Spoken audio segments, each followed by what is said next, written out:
Hello and welcome to week 3. I want to start this week by thanking you for your discussion board content and your replies to your colleagues in the discussion boards. Your week 2 discussions, as it got a little bit more into talking about relationships and business and sports and things like that, really seemed like it made some strong connections with you guys. So I appreciate you guys taking some time to make those meaningful in your posts and in your replies. And having read through those, I want to just challenge you to remember, it seemed like a lot of you guys were feeling like, now that we're talking about growth mindset, you may not be in a school or in a classroom that fosters a growth mindset for students. And so what does that mean for you, and what do you do, and how do you change that, and do you change it if it's not your classroom? So I will encourage you to always be the change. I've got my little be the change poster back here because it is really and truly what I believe, and we have to be as teachers.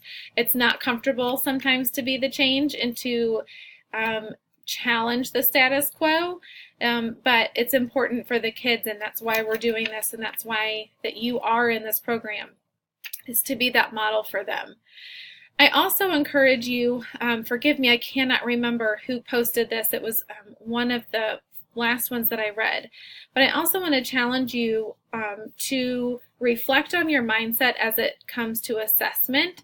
It is absolutely understandable that we as teachers have a fixed mindset when it comes to assessment and EOGs and benchmarks and beginning and middle and end of the year assessments and everything that our kids have to do when we put them through. But I challenge you to change your mindset around assessment and really taking that as an opportunity to filter what we share with our students.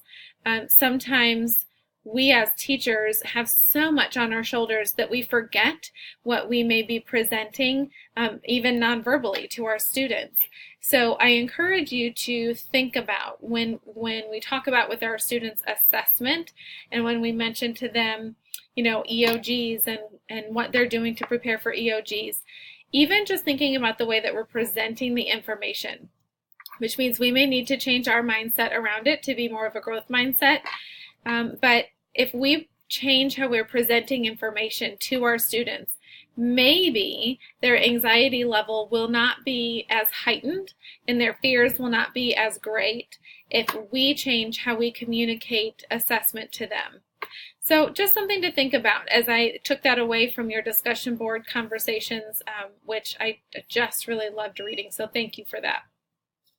So I want to take a few minutes and run through what we've accomplished so far, and then what will be coming up in week 3. So in week 1 and 2, I've gone through your interactive notebooks and your discussion boards as it related to the chapters for weeks 1 and 2, which would have been chapters 1 through 6 and growth mindset.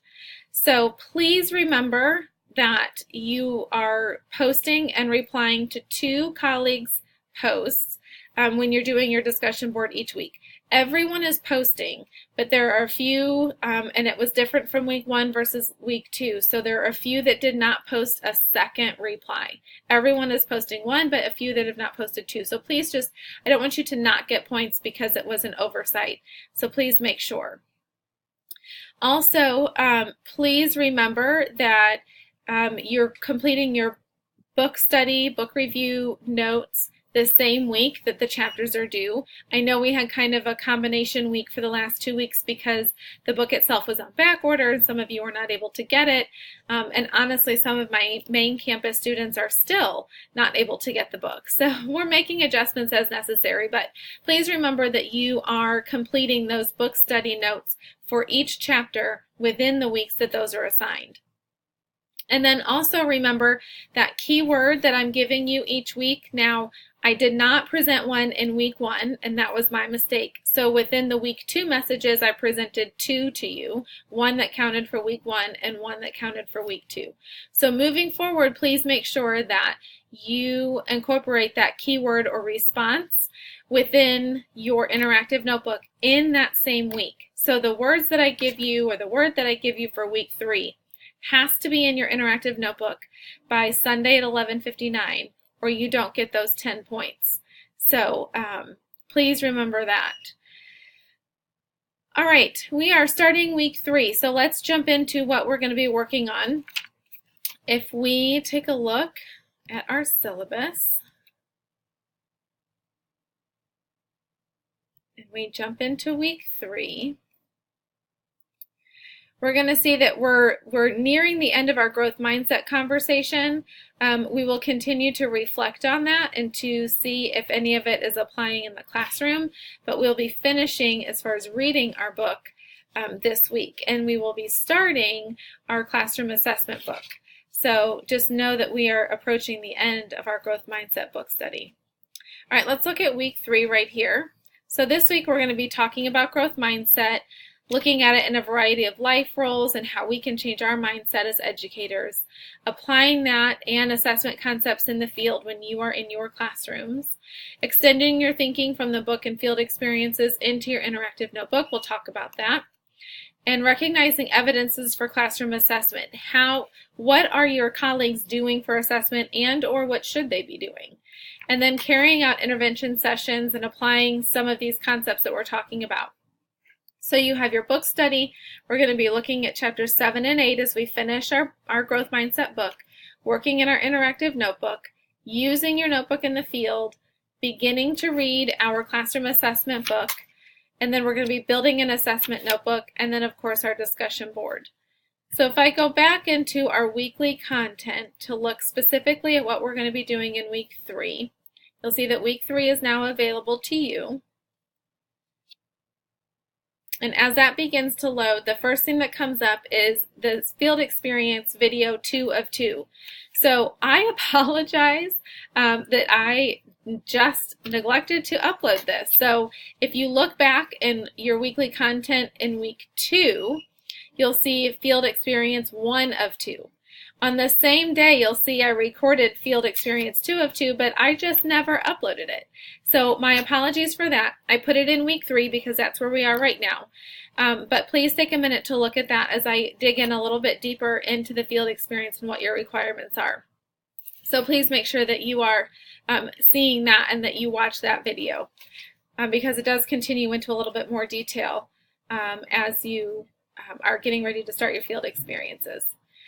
So now our week 3 discussion board, as we finish, is a reflective piece, as they all have been, but here I want you to look at a stoplight approach. So we have a red, a yellow, and a green.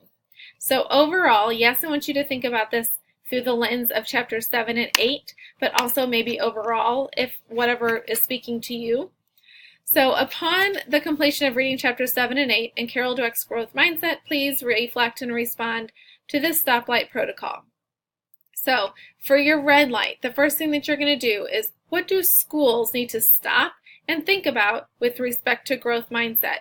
And some of you have spoken to this quite a bit in your previous posts, but just kind of elaborate on that a little bit more. Our yellow light, our second response is, what cautions are you thinking about as you consider implementing growth mindset strategies?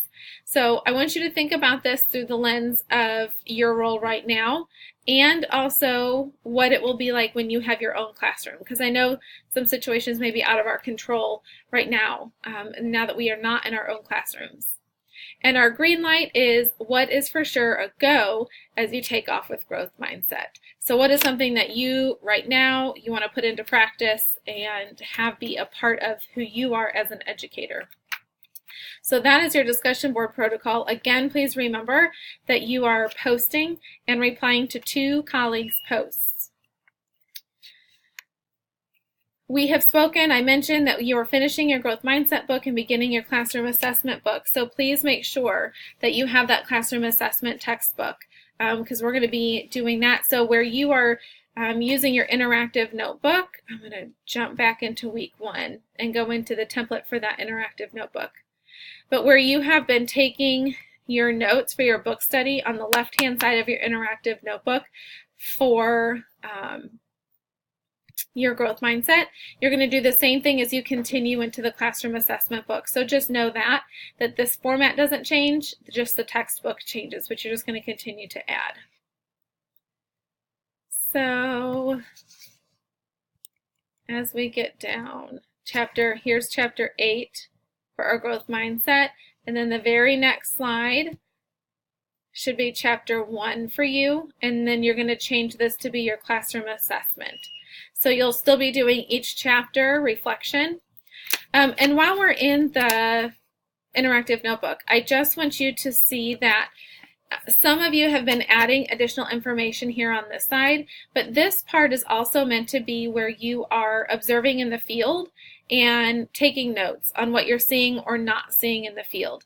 So part of your field experience reflection is what is or is not happening as it relates to growth mindset in your schools and with your classrooms.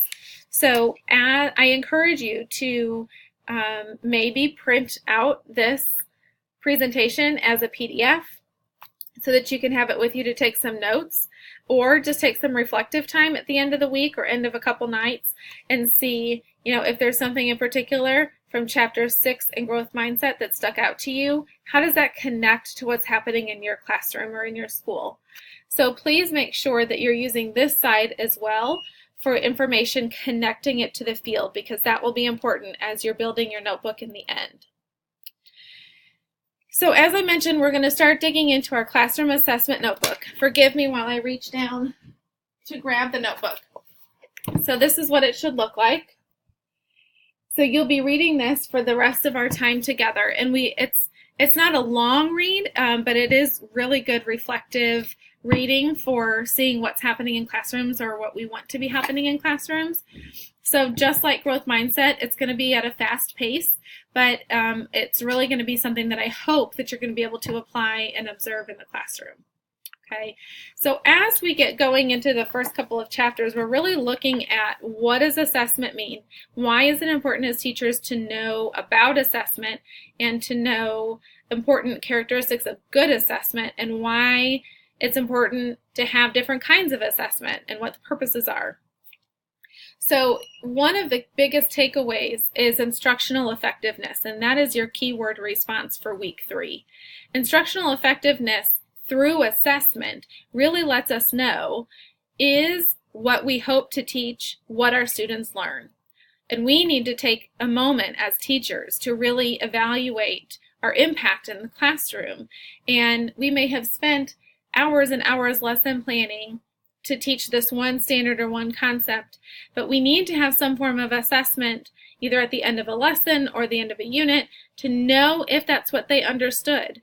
If we continue without assessment, we have no idea what misconceptions may exist for our students, because this content most likely is not familiar content to them. So that instructional effectiveness is a huge piece of the first couple chapters, and a big piece of what I want you to be looking for as you're observing these topics and trends and assessment pieces in the classroom.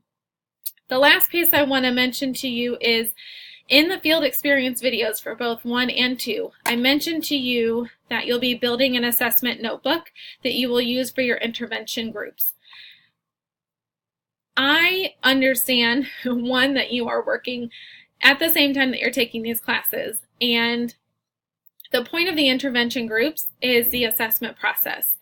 It is not the task of building the assessment notebook. So I will be building for you your assessment notebook similar to a Google Doc presentation like this, but it will be an editable document that you will share with me. And so I may even add it into the interactive notebook at the end. So I will give you directions, but what I want you to know is I may have mentioned to you, and I believe I did, in the field experience videos and even the first week's videos, that you're going to be building this assessment notebook to keep track of information. I want you to know and understand quality assessment. And so part of that is a quality system in place, a notebook in place to where you're tracking information about what your students are learning and understanding or not. But for the purpose of this class, I want you to be focused on planning your instruction and assessment and evaluating the progress. So I will be creating your notebook for you. So I will let you know when that's ready. Hopefully this gives you a good quick overview of week 3. If you have any questions, please always reach out to me in email. And I look forward to reading your discussion post for week 3. Have a great week.